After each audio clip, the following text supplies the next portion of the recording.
Movie starting లో ఒక చిన్న పాపతో మొదలవుతుంది. తన పేరు వచ్చి కింగ్. తన జీవితం అంత సింపుల్ గా ఉండదు. తనకి ఒక అమ్మమ్మ ఉంది. తన హాస్పిటల్లో అయితే అడ్మిట్ అయ్యి ఉంటుంది. వాళ్ళ అమ్మమ్మ ఆపరేషన్ గురించి 2 లక్షలు అయితే కావాలి, కానీ అంత డబ్బులు తన దగ్గర లేవు. కాబట్టి తను ఒక నిర్ణయం అయితే తీసుకుని ఉంటుంది. ఆ ఊర్లోనే రిచెస్ట్ మ్యాన్ ఒక కొడుకు జియాంగ్ తనకి ట్యూటర్ గా ఆడిషన్ ఇవ్వడానికి వెళ్తుంది. కానీ ఇక్కడ ట్విస్ట్ ఏంటంటే జియాంగ్ చాలా మొండివాడు. అలాగే చదువు నుంచి తప్పించుకోవడానికి చూస్తుంది. కింగ్ కూడా తన ప్రవర్తన చూసి స్ట్రిక్ట్ టీచర్ గా మారిపోతుంది. అలా అలా తినని కొంచెం చేంజ్ చేస్తుంది. అలా జియాంగ్ కూడా మారుతాడు. ఒక రోజు అతను తన ఫ్రెండ్ తో కలిసి గేమ్ ఆడడం ప్రారంభిస్తాడు. కింగ్ అక్కడికి వచ్చి గేమ్ ని లాక్కుని నువ్వు ఇంకా హోంవర్క్ ఎందుకు చేయలేదని జియాంగ్ ని అడిగితే దానికి జియాంగ్ చెప్తాడు, నేను రాత్రి చాలా సేపు చదివాను, కొంచెం గేమ్ ఆడితే ఇప్పుడు ఏమైంది అని. కింగ్ అంటుంది, లేదు, సమ్మర్ వెకేషన్స్ 2 నెలలు మాత్రమే ఉంది. ఈ సమయంలో చాలా సిలబస్ పూర్తి చేయాలి, అలాగే త్వరగా ఫినిష్ చేయాలి అని కింగ్ అంటుంది. అప్పుడే అతని ఫ్రెండ్ కింగ్ తో ఇలా అంటాడు, హోయ్, నా గేమ్ వెంటనే తిరిగి ఇవ్వు, లేకపోతే నిన్ను కొడతాను అని. అప్పుడు కింగ్ అతని చెయ్య పట్టుకుని తనని గట్టిగా కొడుతుంది. దానికి అతని ఫ్రెండ్ కోపంగా, నన్ను కొడతావా, నేను ఇంటికి వెళ్లి నా అమ్మకు చెప్తాను, నువ్వు నాకు డబ్బులు ఇవ్వాలి అని అంటాడు. కింగ్ అంటుంది, సారీ, నా దగ్గర డబ్బులు లేవు, కావాలంటే నన్ను నువ్వు తిరిగి కొట్టు అని అంటుంది. నా ఫ్రెండ్ నిజంగానే కొట్టబోతుంటే జియాంగ్ వచ్చి తన చేతిని పట్టుకుని ఆపుతాడు.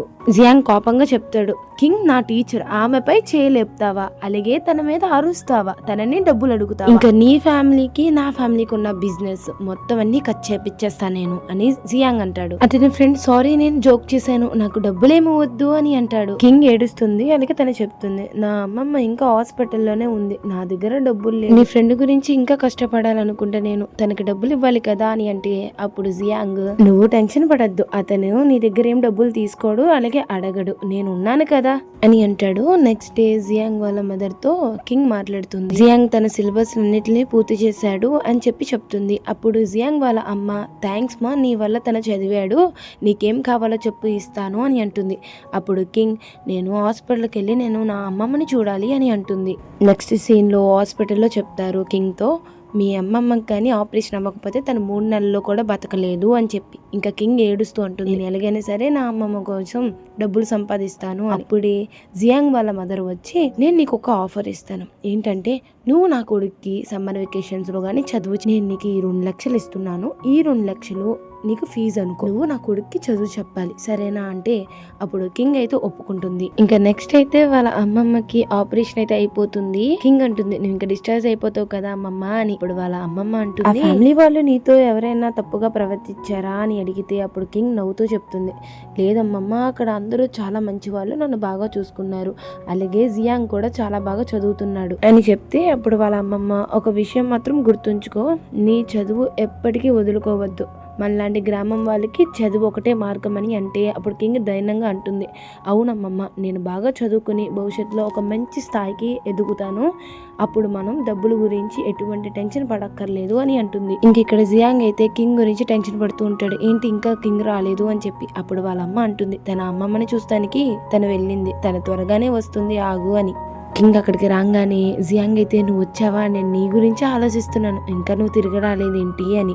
అలాగే నేను నా ఫ్రెండ్తో ఆడుకోను, ఇక నుంచి నీతోనే ఆడుకుంటాను అని అంటాడు. అప్పుడు కింగ్, నేను నీకు ఇక్కడ ఆడుకుంటానికి రాలేదు, నేను నిన్ను చదివిస్తానికి వచ్చాను, అర్థమవుతుందా అంటే సరే చదువుకుందామని జియాంగ్ అంటాడు. వీళ్ళిద్దరూ అయితే ప్రామిస్ చేసుకుంటారు, వీళ్ళు జీవితంలో ఎలాగైనా పెద్ద స్థాయికి ఎదగాలి అని. అక్కడి నుంచి టైం స్కిప్ అవుతుంది. ఇద్దరు పెద్దవాళ్ళు అవుతారు. చివరికి కింగ్ మరియు జియాంగ్ పెళ్లి కూడా చేసుకుంటారు. వారికి ట్విన్ పిల్లలు కూడా పుడతారు, ఒక అబ్బాయి ఒక అమ్మాయి. ఒక రోజు జియాంగ్ ఆమెతో చెప్తాడు, నువ్వు కొంచెం విశ్రాంతి తీసుకో, నాకు ఇప్పుడు ఆఫీస్ లో మీటింగ్ ఉంది అని. అప్పుడు కింగ్ అంటుంది, నాకు కూడా హాస్పిటల్లో పని ఉంది, అక్కడికి వెళ్ళాలి, వెళ్ళి నేను సర్జరీ చేయాలి, అలాగే మధ్యాహ్నం ఫ్యాషన్ ప్రొడక్ట్ లాంచ్ ఈవెంట్ కూడా ఉంది, అలాగే నేను చాలా రోజులుగా కంపెనీకి రాలేదు కదా, అక్కడ అన్ని బానే ఉన్నాయా అని అడుగుతుంది. జియాంగ్ చెప్తాడు, ఈ మధ్య హ్యాకర్లు చాలా యాక్టివ్ అయ్యారు, చాలా కంపెనీల సిస్టమ్ హ్యాక్ అయ్యాయి అని. దానికి కింగ్ ధైర్యంగా, నాకు టైం దొరికితే సిస్టమ్స్ ను ఇంకా స్ట్రాంగ్ చేస్తాను అని అంటుంది. అప్పుడు జియాంగ్ ఆశ్చర్యంగా అడుగుతాడు, అంటే నీకు హ్యాకింగ్ కూడా తెలుసా, నువ్వు ఎంత టాలెంటెడో అని అంటాడు. జియాంగ్ కంపెనీ మీటింగ్ లో ఉండగా అప్పుడే పెద్ద ప్రాబ్లం అయితే వస్తుంది. టెక్నికల్ టీమ్ లీడర్ వచ్చి చెప్తాడు, బాస్ కంపెనీలో అన్ని సిస్టమ్స్ అనేవి హ్యాక్ అయిపోయినాయి, అన్ని సిస్టమ్స్ క్రాక్ కూడా అయినాయి. అలాగే ఇది నార్మల్ హ్యాకర్ చేసే పని కాదు, ఇది టాప్ లెవెల్ హ్యాకర్ చేసే పని. చాలా స్ట్రాంగ్ గా అటాక్ చేస్తున్నారు, మా టీం కూడా దీన్ని హ్యాండిల్ చేయలేకపోతుంది అని చెప్పి ఇతను చెప్తాడు. జియాంగ్ చెప్తాడు, మరి దీన్ని హ్యాండిల్ చేయగల వ్యక్తిని వెంటనే ఫైన్ చేయండి. దానికి ఇతను చెప్తాడు, ప్రస్తుతం చైనాలో దీన్ని హ్యాండిల్ చేయగల ఒకే ఒక వ్యక్తి ఉన్నాడు, అతని పేరు మూన్ షాడో. కానీ అతను ఎక్కడ ఉన్నాడో ఎవరికి తెలియదు. చాలా కంపెనీలు ఇప్పటికే అతనిని వెతుకుతున్నాయి. అతను అలా చెప్పంగానే జియాంగ్ ఆర్డర్ వేస్తాడు, మొత్తం టీం ని మూన్ షాడోని కనుక్కోవడానికి పనిలో పెట్టండి అని. మరోవైపు కింగ్ ని చూపిస్తారు. కింగ్ తన ఫోన్ లో చూసుకుంటూ అనుకుంటుంది, ఏంటి ఇప్పుడు హ్యాకర్స్ ఇంత ఇదిగా యాక్టివ్ అయ్యారు, వీళ్ళ సంగతి చెప్తానని చెప్పి తన ప్రోగ్రామ్ లో చెక్ చేస్తూ ఉంటుంది. ఇతను చెప్తాడు, సార్ మూన్ షాడో లొకేషన్ దొరికింది, అతను హ్యాకర్ లాగిన్ చేశాడు, కానీ ఐపీ అడ్రస్ మీ భార్య ఉన్న హాస్పిటల్ ని చూపిస్తుంది. అది విన్న వెంటనే జియాంగ్ చాలా షాక్ అవుతాడు. కింగ్ ఫోన్ ని చూసుకుంటూ అనుకుంటుంది, నాలో ఉన్న ఓల్డ్ పర్సన్ మళ్ళీ తిరిగి వస్తుంది అని. అలాగే తర్వాత చూసుకుందాం ఈ ప్రాబ్లం అని చెప్పి అనుకుంటుంటే వెనకాల నుంచి ఒకటి షూట్ చేద్దాం అనుకుంటే జియాంగ్ వచ్చి, నా భార్యపై చెయ్యాలా నువ్వు వేస్తావు అని చెప్పి గట్టిగా కొట్టి, అలాగే వీడి బ్యాక్గ్రౌండ్ ఏంటి, వీడి ఎందుకు వచ్చాడో కూడా కనుక్కోండి అని చెప్పి సెక్యూరిటీకి చెప్తాడు. కింగ్ జియాంగ్ ని అడుగుతుంది, నువ్వు హాస్పిటల్ కి ఎందుకు వచ్చావు అని. జియాంగ్ చెప్తుంటే అక్కడికి నర్స్ వచ్చి, మేడం మీ సర్జరీకి టైం అయింది, వెంటనే రెడీ అవ్వండి అని చెప్తుంది. కింగ్ సరే అని చెప్పి జియాంగ్ తో, నేను ఈ సర్జరీ చేయాలి, ఇది ఇంపార్టెంట్ అని చెప్పి వెళ్తుంది. సెక్యూరిటీ జియాంగ్ కి చెప్తాడు, sir moon shadow IP address ఒక్కసారిగా మాయమైపోయింది, సిస్టమ్ బ్రిడ్జ్ అయిపోయినట్టు ఉంది, అందుకే లొకేషన్ ట్రాక్ చేయలేకపోతున్నాం అని అంటాడు. తర్వాత యువాన్ అనే అమ్మాయి ఒక వ్యక్తిని తీసుకుని ఆఫీస్ కి అయితే వస్తుంది. తను చెప్తుంది, ఇతనే మూన్ షాడో, మీ కంపెనీకి తినే సాయం చేయగలడు అని. జియాంగ్ అంటాడు, నిజంగానే తిన మూన్ షాడోనా, అలాగే నేను నిన్ను మళ్ళీ ఎలా నమ్మగలను అని యువాన్ తో అంటాడు. యువాన్ అంటుంది, నేను చేసింది తప్పే, నేను నా తప్పు తెలుసుకుని ఇప్పుడు వచ్చాను కదా, నేను హెల్ప్ చేయగలను అంటే అప్పుడు జియాంగ్, సరే అయితే నువ్వు నిజంగా హెల్ప్ చేయగలవైతే ఇప్పుడే సిస్టమ్ ని ఫిక్స్ చేయని అంటాడు. ఆ వ్యక్తి వెంటనే కంపెనీ సిస్టమ్ ని మళ్ళీ నార్మల్ చేస్తాడు. సెక్యూరిటీ అయితే ఫుల్ షాక్ అయిపోయి, తినేనా మూన్ షాడో అని చెప్పి అంటాడు. యువాన్ జియాంగ్ దగ్గరికి క్లోజ్ గా వచ్చి, ఇప్పటికైనా నన్ను నమ్ముతావా అని అంటే అప్పుడు జియాంగ్, నువ్వు దూరంగా ఉండు, నేను పెళ్ళైన వాడిని, అలాగే నిన్ను క్షమించాలా వద్దా అనేది నా భార్య నిర్ణయిస్తుంది అని జియాంగ్ అంటాడు. అప్పుడు ఈ వ్యక్తి అంటాడు, నేను ఇదంతా యువాన్ గురించే చేశాను, సో తనదే ఫైనల్ డిసిజన్ అని అంటాడు. జియాంగ్ అంటాడు, సరే నీకు ఎంత డబ్బులు కావాలి అని అడుగుతాడు. యువాన్ అంటుంది, నాకు డబ్బులు వద్దు, నాకు నువ్వే కావాలి అని అంటుంది. అప్పుడు జియాంగ్ అంటాడు, నువ్వు నాకు హెల్ప్ చేసావు కాబట్టి నేను కృతజ్ఞతగా డబ్బులు గాని వస్తువులు గాని ఇస్తాను, కానీ దానికంటే ఎక్కువగా ఏది నువ్వు ఎక్స్పెక్ట్ చేయకు అని అంటాడు. ఇటు పక్కన కింగ్ అయితే బ్రేకింగ్ న్యూస్ చూస్తుంది. జియాంగ్ తన పాత గర్ల్ ఫ్రెండ్ అయిన యువాన్ తో క్లోజ్ అయ్యారు, అలాగే తనకి డైమండ్ రింగ్ ఇచ్చాడు అని చెప్పి ఆటల్లో వస్తుంది. ఇదంతా చూసి కింగ్ షాక్ అయ్యి, అదేంటి తిన ఇంత పెద్ద గిఫ్ట్ ఇచ్చాడు, నాకు పెళ్లి అయినప్పుడే ఇంత పెద్ద డైమండ్ రింగ్ పెట్టుకోలేదు, అలాంటిది తినకి ఎలా ఇచ్చాడు అని మనసులో అనుకుంటుంది. తర్వాత తన బ్రాంచ్ ఓపెనింగ్ ఉంది కదా, ఈవెంట్ కి వెళ్తుంది. ఆ ఈవెంట్ లో మీడియా వాళ్ళు ప్రశ్నలు అడుగుతారు, మీ భర్త చీటింగ్ చేస్తున్నాడని వార్తలు వస్తున్నాయి, డైమండ్ రింగ్ గురించి ఏమంటారు. కింగ్ చెప్తుంది, మీడియా వాళ్ళు ఆధారాలు లేకుండా ఏదేదో మాట్లాడుతూ ఉంటారు, అయినా ఆ డైమండ్ రింగ్ నిజంగా నా భర్త ఇచ్చాడని ఏంటి ప్రూఫ్ అని అంటుంది. ఈ మాటకి యువాన్ వచ్చి, ఈ రింగ్ నాకు జియాంగే ఇచ్చాడు, అలాగే ఈ కార్డు కూడా అని చెప్తుంది. కింగ్ నవ్వుతూ, ఈ కార్డు బ్లాక్ కార్డు మాత్రమే, ఎందుకంటే మా ఇంట్లో పనిచేసే వాళ్ళ దగ్గర, బాడీ కార్డ్స్ దగ్గర, అందరి దగ్గర ఈ బ్లాక్ కార్డు ఉంటుంది, అలాగే ఇక్కడే అర్థమవుతుంది నువ్వు ఆ బ్లాక్ కార్డ్ తో ఆ రింగ్ కొనుక్కున్నావు, సో మీడియా ముందు నువ్వే బయట పెట్టావు అని చెప్తుంది. మీడియా వాళ్ళందరూ అలా చూస్తుంటే అప్పుడు కింగ్ చెప్తుంది, ఇక్కడ బ్రాండ్ లాంచ్ అవుతుంది, సో బ్రాండ్ లాంచ్ కి ఇన్వైట్ చేయని వాళ్ళందరూ బయటకు వెళ్ళండి అని అంటుంది. యువాన్ చెప్తుంది, నువ్వు అందరినీ మోసం చేయొచ్చు, కానీ నిన్ను నువ్వు మోసం చేసుకోలేవు అని అంటుంది. కింగ్ తన పిల్లలిద్దరి దగ్గరికి వెళ్తుంది. మోమో అనే చిన్న పాప చెప్తుంది, నేను ఒక పుస్తకంలో చదివాను, ఇద్దరు కపుల్స్ కి సర్టైన్ ఒక సంవత్సరంలో విడిపోతారంట, వాళ్ళిద్దరికి బోర్ కొట్టేస్తుందంట, అలాగే అమ్మా నాన్న మీరు కూడా అలా విడిపోతారా అని అడుగుతుంది. మోమో వాళ్ళ అన్ని అంటాడు, నీకేమైనా పిచ్చా ఏంటి, అమ్మా నాన్న ఎంత స్ట్రాంగ్ గా ఉంటారు, వాళ్ళు ఎందుకు విడిపోతారు అని అంటాడు. కింగ్ అంటుంది, మీరు ఏవో పనికిరాని పుస్తకాలు చదువుతున్నారు, అవన్నీ పక్కన పెట్టి టెస్ట్ పేపర్ రాయండి అని చెప్పి జియాంగ్ కి ఫోన్ చేస్తుంది. జియాంగ్ ఫోన్ కేబిన్ లోనే ఉండిపోతుంది. మీటింగ్ పూర్తయ్యాక జియాంగ్ తన ఫోన్ ని చూసుకుంటాడు. చాలా మిస్డ్ కాల్స్ అయితే హీరోయిన్ చేసి ఉంటుంది. జియాంగ్ సెక్రటరీని అడుగుతాడు, ఈ రోజు ఏమైనా బర్త్డేనా, స్పెషల్ డేనా, లేదంటే యానివర్సరీనా అని అడిగితే సెక్రటరీ చెప్తారు, మీ మీద చాలా రూమర్స్ వచ్చినాయి, మీరు యువన్ మళ్ళీ కలిసిపోయారని, అలాగే కింగ్ కి మీరు డైవర్స్ ఇచ్చేసారని చెప్పి వచ్చినాయని చెప్తాడు. జియాంగ్ అంటాడు, అయినా సరే మీడియా వాళ్ళు ఏంటి ఇలా పిచ్చిగా వాగుతున్నారు అని అంటే అప్పుడు సెక్రటరీ చెప్తాడు, మీ కార్డ్ అంటే మీ పేరు మీద యువాన్ ఒక రింగ్ అయితే కొనుక్కుంది, డైమండ్ రింగ్. ఆ రింగ్ మీరే కొని ఇచ్చారని చెప్పి అందరూ అనుకుంటున్నారు అని సెక్రటరీ చెప్తే ఇవన్నీ చూసి కింగ్ నన్ను అపార్థం చేసుకుంటుందని చెప్పి ఇంటికి పరిగెత్తుకుంటూ వెళ్తాడు జియాంగ్. జియాంగ్ ఇంటికి వెళ్లి చూస్తే ప్రశాంతంగా కింగ్ అయితే పడుకుని ఉంటుంది. ఇంత జరిగిన తర్వాత కూడా తినేంటి ఇంత ప్రశాంతంగా పడుకుంది, నిజంగానే తనకేం బాధ వేయలేదా అని అనుకుంటూనే ఇంకా పొద్దునైపోతుంది. కింగ్ మార్నింగ్ లేచి అడుగుతుంది, నువ్వు ఎప్పుడు వచ్చావు, నిన్న రాత్రి ఎక్కడ ఉన్నావు అని. జియాంగ్ వెంటనే లేచిపోయి, కావాలంటే నువ్వు CCTV కెమెరా చెక్ చెయ్యి, ఎందుకంటే నిన్న రాత్రే నేను ఇంటికి వచ్చేసాను, అలాగే రోజంతా మీటింగ్ లోనే ఉన్నాను, ఫోన్ కూడా ఆఫీస్ లోనే ఉండిపోయింది, దానివల్ల నేను నీ కాల్ చూసుకెళ్ళిపోయాను. కింగ్ ప్రశాంతంగా అంటుంది, ఇదేం పెద్ద విషయం కాదు కానీ నువ్వు వెళ్ళి ముందు స్నానం చేసినా తర్వాత మాట్లాడదాం అని అంటుంది. తర్వాత సీన్ లో కింగ్ ఒక ఎక్స్ ఫెంగ్ ని కలవడానికి యువాన్ అయితే వెళ్ళుంటుంది. యువాన్ అంటుంది, నువ్వు కింగ్ ని వదిలేసి జియాని పెళ్లి చేసుకున్నావు కదా, ఇప్పుడు దానికి ఏమైనా ఫీల్ అవుతున్నావా అని. ఫెంగ్ అంటాడు, నువ్వు జియా పేరే నా ముందు ఎత్తమాకు, ఎందుకంటే తన వల్లే కదా నేను కింగ్ ని పోగొట్టుకున్నాను అని అంటాడు. దానికి యువాన్ అంటుంది, ఇప్పుడు నీకు డైవర్స్ అయిపోయింది కదా, మళ్ళీ కింగ్ ను పొందాలని అనిపించడం లేదా అని అడుగుతుంది. ఫ్యాంగ్ అంటాడు, పొందాలని ఉంది కానీ ఆమె ఇప్పుడు జియాంగ్ భార్య కదా, మరి నేనేం చేయాలి అని అడుగుతాడు. యువాన్ అంటుంది, నీ టార్గెట్ కింగ్, నా టార్గెట్ జియాంగ్, మన ఇద్దరం కలిసి పనిచేస్తే ఎలా ఉంటుంది అనగానే అప్పుడు ఫ్యాంగ్ సరే డీల్ పక్కా అని అంటాడు. ఇంకోవైపు కింగ్ తన సర్జరీ చేసిన వ్యక్తి పిలుస్తున్నాడని చెప్పి కింగ్ తనని కలుస్తానికి వెళ్తుంది. జియాంగ్ తో సెక్రటరీ ఒక ముఖ్యమైన విషయం చెప్తాడు, మేడం పై జరిగిన అటాక్ రిపోర్ట్ వచ్చింది, నిన్న మేడం ఒక వ్యక్తి ప్రాణాలు కాపాడారు కదా, అతను ఒక పెద్ద గ్యాంగ్ లీడర్, అతని పేరు ఓచిన్, అతని శత్రువులే ఆ దాడిని చేయించారు, మేడం అతన్ని కాపాడకూడదని చెప్పి వాళ్ళు మేడం మీద దాడి చేశారని చెప్తాడు. జియాంగ్ అది విని నేను వెంటనే కింగ్ దగ్గరికి వెళ్ళాలి, ఎందుకంటే తను కలవడానికి వెళ్ళింది అని అంటాడు. కింగ్ తో ఓచిన్ అంటాడు, నువ్వు భయపడాల్సినంత అవసరం లేదు, ఎందుకంటే నువ్వు నన్ను కాపాడావు, ఇప్పుడు నుంచి నేను నిన్ను కాపాడతాను అని అంటాడు. అది విని కింగ్ చెప్తుంది, ఆపరేషన్ ముందే నాపై దాడి జరిగింది, ఈసారి నేను బతికిపోయాను, కానీ ఇంకా ముందు ఇంకా చాలా మంది నన్ను టార్గెట్ చెయ్యొచ్చు, అప్పుడు నువ్వు ఎలా ప్రొటెక్ట్ చేస్తావు అని అడుగుతుంది. దానికి ఓచిన్ చెప్తాడు, ఈ రింగ్ తీసుకో, ఇది మా గ్యాంగ్ సింబల్, ఈ రింగ్ ఎవరికైనా కనిపిస్తే వాళ్ళు నీ మాట తప్పకుండా వింటారు, నువ్వు వాళ్ళకు ఆర్డర్ కూడా ఇవ్వచ్చు అని అంటాడు. కింగ్ సరే అని చెప్పి తీసుకుంటాడు. ఓచిన్ వాళ్ళ వైఫ్ అడుగుతుంది, మీరు ఇప్పుడు రిటైర్మెంట్ అవ్వాలనుకుంటున్నారా అంటే ఇప్పుడు చాలా మటుకి మారిపోయింది, సో ఎవరైతే నమ్మకంగా ఉంటారో వాళ్ళకి ఈ బాధ్యత ఇద్దాం అనుకుంటున్నానని చెప్పి ఈయన అంటాడు. ఇంతలో హాస్పిటల్ బయట ఫ్యాంగ్ పెద్ద ఫ్లవర్స్ పట్టుకుని నుంచుని ఉంటాడు.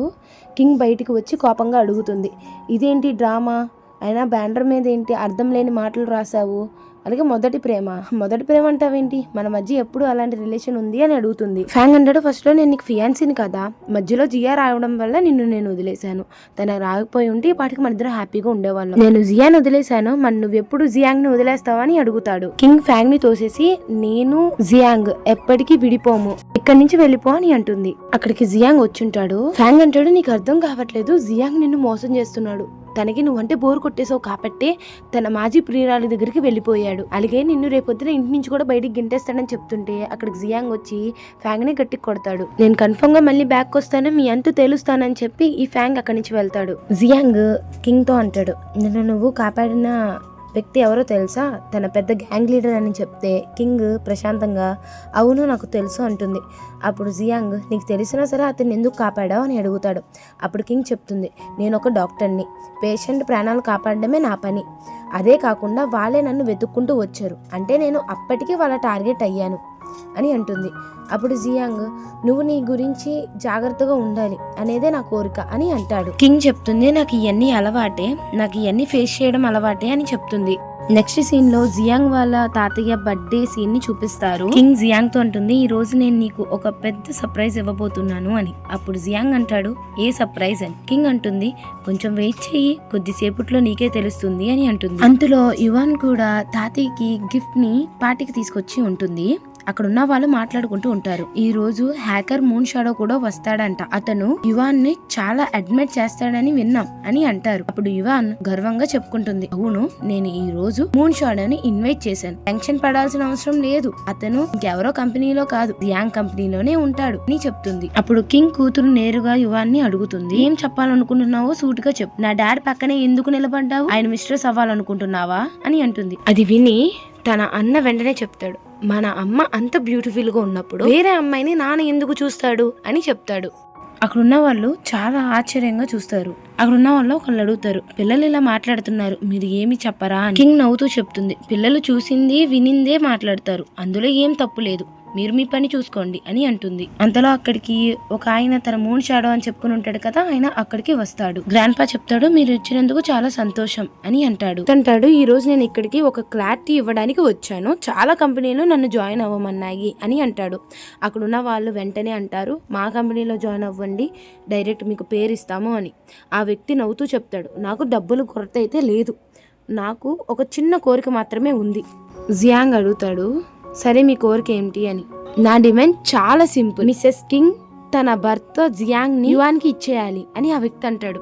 అది విన్న వాళ్ళందరూ షాక్ అవుతారు. తాతయ్య కోపంగా అంటాడు, నువ్వు మా మనవడు కోడల మధ్య గొడవలు పెట్టాలనుకుంటున్నావా అని అంటాడు. జియాంగ్ తండ్రి చెప్తాడు, అతని మాటలు ఒక్కటైనా వినకండి, కింగ్ మా కుటుంబానికి చాలా ముఖ్యమైనది.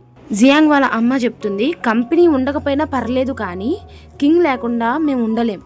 యువాను జియాంగ్ ని అడుగుతుంది, అయితే చెప్పు కింగ్ లేదా కంపెనీ, నువ్వు ఎవరిని ఎంచుకుంటావని అడిగితే జియాంగ్ అంటాడు, నా దృష్టిలో కింగ్ ముందు కంపెనీ విలువ చాలా తక్కువ, అలాగే యువాన్ నువ్వు ఆమెతో పోల్చుకునే స్థాయిలో కూడా లేవు అని అంటాడు. యువాన్ అంటుంది, బాగా ఆలోచించుకోండి, మూన్ షాడో లేకపోతే మీ కంపెనీ పూర్తిగా మూసుకుపోయే పరిస్థితి వస్తుంది అని అంటే అప్పుడు జియాంగ్ అంటాడు, నా కంపెనీ మూసుకుపోయినా నేను రోడ్డుపైకి వచ్చినా కూడా నా భార్యను మాత్రం ఎప్పటికీ వదిలిపెట్టను. దానికి కింగ్ చెప్తుంది, సరే ఇప్పుడు అందరికీ నిజం చెప్తాను, నా భర్త అన్ని కోల్పోయినా రోడ్డుపైకి వచ్చినా కూడా నేను అతన్ని ఎప్పటికీ వదిలిపెట్టను, కానీ అలాంటి పరిస్థితి అస్సలు రాదు, ఎందుకంటే ఇక్కడ నిలబడి ఈ వ్యక్తి అస్సలు మూన్ షాడోనే కాదు, అసలైన మూన్ షాడోని నేను చూశాను అని చెప్తుంది. అప్పుడు యువాన్ అడుగుతుంది, నువ్వు జోక్ చేస్తున్నావా, నువ్వు ఒక మెడికల్ స్టూడెంట్ మాత్రమే కదా, హ్యాకింగ్ లో పెద్ద పెద్ద వాళ్ళను ఎప్పుడు కలవడం మొదలు పెట్టావు, అయినా ఇంత పెద్ద అబద్ధం చెప్పడానికి నీకు సిగ్గులేదా అని అంటుంది. అది విన్న కింగ్ చెప్తుంది, ఎందుకంటే అసలైన మూన్ షాడో నేనే అని అంటుంది. అక్కడ ఉన్న వాళ్ళందరూ షాక్ అవుతారు. అప్పుడు యువాన్ అంటుంది, నువ్వు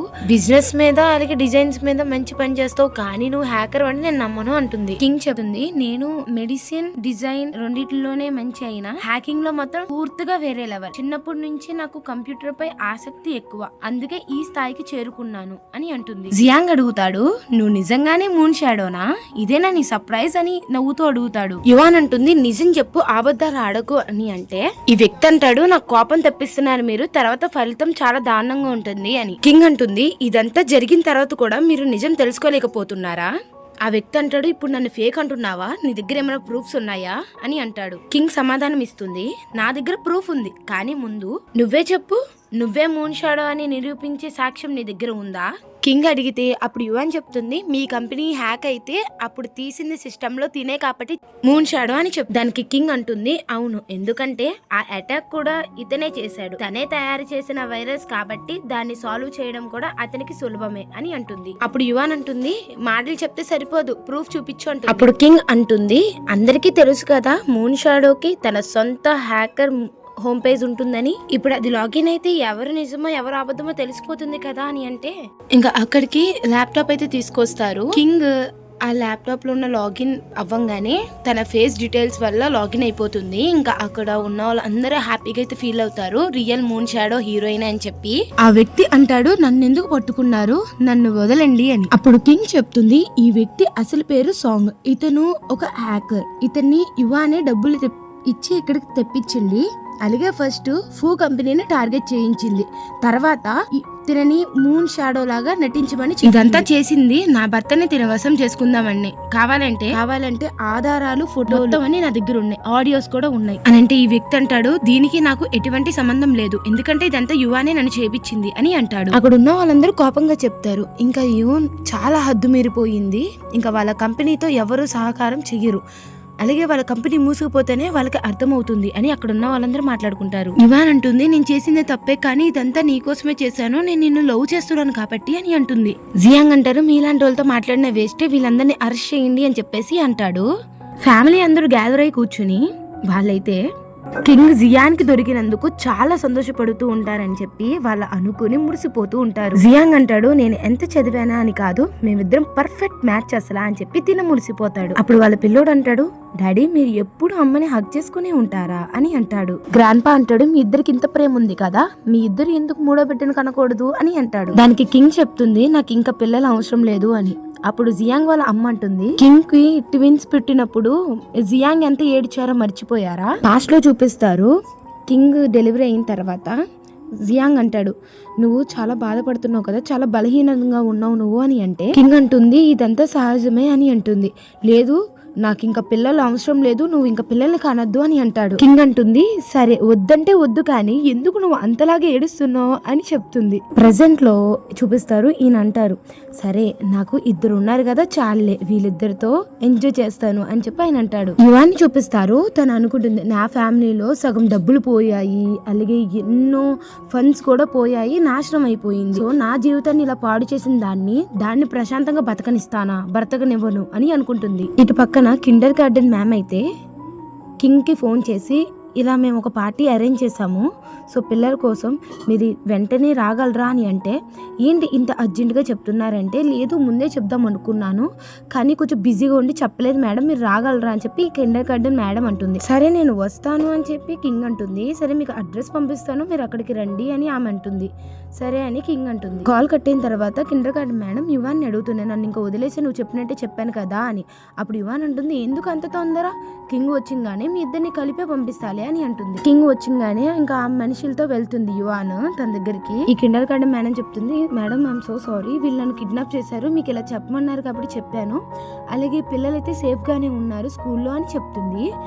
అప్పుడు యువాన్ అంటుంది, అవును నేను పిల్లల్ని కిడ్నాప్ చేద్దాం అనుకున్నా, కానీ సెక్యూరిటీ చాలా టైట్గా ఉంది కాబట్టి నేను టీచర్ని ఇలా కిడ్నాప్ చేసా, సో ఇలా అయినా నువ్వు బయటకు వస్తావని చెప్పి అని యువాన్ అంటుంది. కింగ్ కోపంగా అంటుంది, నువ్వు నీ జీవితాన్ని కాపాడుకోలేక ఇప్పుడు నన్ను చంపాలని చూస్తున్నావా అని. యువాన్ అంటుంది, అవును నువ్వు నా జియాంగ్ని నాకు కాకుండా చేశావు, నా జీవితాన్ని కూడా నాశనం చేశావు, నా కుటుంబాన్ని కూడా, అందుకే నేను చంపాలనుకుంటున్నాను అని అంటుంది. జియాంగ్ సర్వెంట్ ని అడుగుతాడు కింగ్ ఏదని చెప్పి. తన ఈవెంట్కి వెళ్ళిందని చెప్తే ఇంకా స్కూల్కి ఫోన్ చేసి ఈవెంట్ ఏమైనా పెట్టారా అని చెప్పి జియాంగ్ అడిగితే, లేదండి ఇప్పుడు ఈవెంట్ ఏం పెట్టలేదు అనగానే, మరి పిల్లలు సేఫేనా అంటే పిల్లలు సేఫే అని చెప్పి చెప్తారు. జియాంగ్ అర్థమయ్యి తన సెక్యూరిటీకి చెప్తాడు కింగ్ అడ్రస్ ని ట్రాక్ చేయమని. కింగ్ అంటుంది, నన్ను చంపితే జియాంగ్ నిన్ను వదిలిపెట్టాడు అని. అప్పుడు యువాన్ చెప్తుంది, అతను ఇప్పటికే నన్ను చాలా ద్వేషిస్తున్నాడు, నా జీవితానికి ఒక అర్థం కూడా లేదు, నీ జీవితం మాత్రం హ్యాపీగా ఉంది, అందుకే నేను నిన్ను చంపాలనుకుంటున్నానని చెప్పి ఆమె అంటుంది. కింగ్ ఇంక వీళ్ళతో మాట్లాడడం మొదలు పెడుతుంది. మీకు యువాన్ ఎంత డబ్బులు ఇచ్చింది, దానికన్నా నేను 1000 రెట్లు ఇస్తా అని అంటుంది. వీళ్ళేమో డబ్బుల గురించి మా రూల్స్ బ్రేక్ చేయమేమో అని అంటారు. యువాన్ అంటుంది, ఇంకా చూస్తారేంటి, మీ పని మీరు కానియండి, టైం వేస్ట్ చేయకండి అని అంటుంది. అలా సీన్కి వచ్చేస్తే అక్కడికి జియాంగ్ వస్తాడు ఆ ప్లేస్కి. అక్కడ బ్లడ్ చూడంగానే ఇక్కడ ఏదో జరిగిపోయింది అని చెప్పి బాధపడుతూ ఉంటాడా. ఇతనికి కింగ్ అయితే ఫోన్ చేస్తుంది. ఫోన్ చేసి, నేను ఇంట్లో ఉన్నా, నువ్వు ఎక్కడ ఉన్నావు, త్వరగా రా అని అంటుంది. అసలు ఏం జరుగుతుందంటే, కింగ్ దగ్గర రింగ్ ఉంటుంది కదా, లీడర్ ఇచ్చుంటాడు కదా, అది చూపింగానే వాళ్ళందరూ బాస్ బాస్ ఆ రింగ్ మీ దగ్గరికి ఎలా వచ్చింది, మీరే మా బాసా అని చెప్పేసి వీళ్ళందరూ అంటారు. అప్పుడు యువాన్, ఏంటి మీరు ఇంకా చూస్తున్నారో, తను చంపండి అని అంటే, హే నోర్మి, నిన్నే మేము చంపాలి, ఎందుకంటే ఇప్పుడు ఆమె కింద మేమందరం ఉన్నాము, ఆమె మా బాస్ అని చెప్పి వీళ్ళు అంటారు. ఇంకా అలా రౌడీలందరూ యువాన్ అయితే కొట్టుంటారన్నమాట. సో కింగ్ కూడా నాతో పెట్టుకుంటే మామూలుగా ఉండదు అని అంటుంది. ఇంకా ప్రజెంట్లో జియాంగ్ వచ్చి కింగ్ని హక్ చేసుకుంటాడు. నీకేం కాలేదు కదా, ఈ రోజు కింగ్ అంటుంది, ఈ రోజు నన్ను కిడ్నాప్ చేశారు, కానీ బై లక్ నేను తప్పించుకున్నాను, అలాగే ఇది చూసావా, ఇదేంటంటే మాఫియా డన్ అనమాట అనగానే, అంటే ఇప్పుడు ఆ గ్రూప్స్ అన్ని నీ కిందే ఉంటాయా, అదే కదా అని అంటే, అలాంటిదే అనుకో అని అంటుంది. మరి ఏంటి అక్కడ బ్లడ్ అని చెప్పి జియాంగ్ అడుగుతాడు. ఆ బ్లడ్ అయితే నాది కాదు, అది యువాన్ది అని అంటే, నువ్వే కొట్టావా అని చెప్పి జియాంగ్ అడిగితే, నేనెందుకు కొడతాను, నేను డాక్టర్ని, నా పని పేషెంట్స్ని కాపాడడమే, అది నేనైతే కొట్టలేదు తన్ని, అలాగే తనకి జైలు శిక్ష అయితే వేయించాను, తన లైఫ్ లాంగ్ జైల్లోనే ఉంటుంది, బయటికి రాలేదు అని చెప్పి కింగ్ అంటుంది. సీన్లో అయితే ఫ్యాంగ్ మళ్ళీ హాస్పిటల్ ముందు నుంచుని నాకు ఒక్క ఛాన్స్ ఇవ్వు కింగ్, నిన్ను బాగా చూసుకుంటాను, ఈసారి బాగా చూసుకుంటాను ప్లీజ్ అని చెప్పి అరుస్తుంటే వీడి గోల్ ఇంకా పోలేదా అని చెప్పి జియాంగ్ వాడిని తీసుకుపోండ్రా అన్నట్టు చెప్తాడా. ఇంకా వాళ్ళైతే ఎత్తుకుని తీసుకుపోతారు. కింగ్ జియాంగ్ని హగ్ చేసుకొని అబ్రాడ్ టికెట్ చూపిస్తాడు. ఏంటి అంటే అబ్రాడ్ టికెట్స్ మన ఇద్దరం కలిసి వెళ్తున్నామని. కానీ మన పిల్లలు అని అడుగుతుంది. మన పిల్లలు ఏం కంగారు పడమాకు, మా అమ్మ మా నాన్న చూసుకుంటారులే అని చెప్తాడు. అయితే మరి నేనేం మీ బట్టలు ప్యాక్ చేయలేదు కదా అని అంటే, నువ్వేం కంగారు పడమాకు, నేను నీ బట్టలు ప్యాక్ చేశాను, ఈరోజు నైటే మన ఫ్లైట్ అని చెప్పి చెప్తాడు. వావ్, నాకు ఎంత పర్ఫెక్ట్ హస్బెండ్ ఉన్నాడో అని చెప్పి హక్ చేసుకుంటుంది. ఇంకా ఇక్కడితో ఈ డ్రామా అయితే అయిపోతుంది. ఎలా ఉందో కామెంట్ సెక్షన్ లో కామెంట్ చేసేయండి గాయ్స్. ఇలాంటి డ్రామాస్ ఇంకా కావాలంటే కామెంట్ చేయండి. డ్రామా చూసి వెళ్ళిపోవడమే కాదు, లైక్ షేర్ సబ్స్క్రైబ్ కూడా చేయండి ప్లీజ్. మీరు అలా లైక్ చేస్తూ ఉంటే నాకు ఇంకా చేయాలనిపిస్తుంది. నాకు కూడా ఉంటది కదా ఇలా మీరు లైక్స్ కొడితే, సబ్స్క్రైబ్ చేస్తే ఇంకా చెప్పాలి అని చెప్పి. సో ఓకేనా, బాయ్ గర్ల్స్.